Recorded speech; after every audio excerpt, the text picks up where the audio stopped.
A long time ago, when I was normal, I got lost from my hiking companions in the great forest.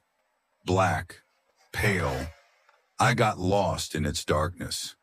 I wandered for hours, and in the middle of the darkness, a noise took over the forest.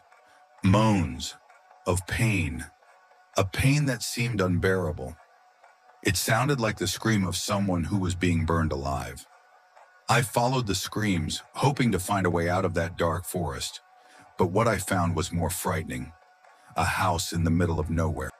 The noise came from inside. It seemed like someone was calling me to come inside, saying my name, telling me to come in, telling me that my salvation was right there, behind that door, inside that wooden house in the middle of nowhere, in the darkness. I climbed the steps of the house. The wood creaked as if my foot was going to become part of that house. The screams got louder and louder, more disturbing. I could have sworn he was screaming my name while moaning in pain. When I got to the front door, the noise stopped. I could hear the rustling of the leaves. The forest was so silent. The door opened and I saw the worst scene of my life. There was a man, one of my hiking companions. He was feeding on my other companion.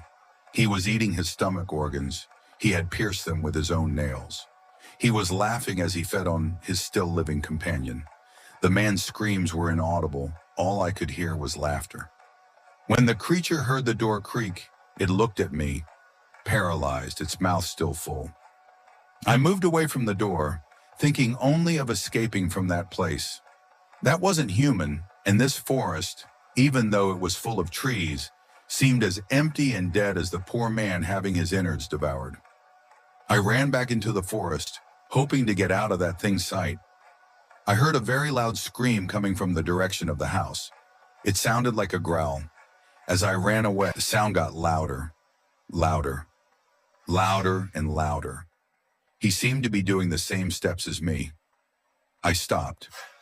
I remained completely still. Suddenly, I began to feel a cold breath, very cold, on the back of my neck. It smelled rotten. It was the smell of death. "Aren't you hungry? Hungry?" A groan echoed behind me. He seemed to be struggling to make out the voice of a human being. I can feed you," the creature whispered. I didn't say anything. I hadn't built up enough courage. My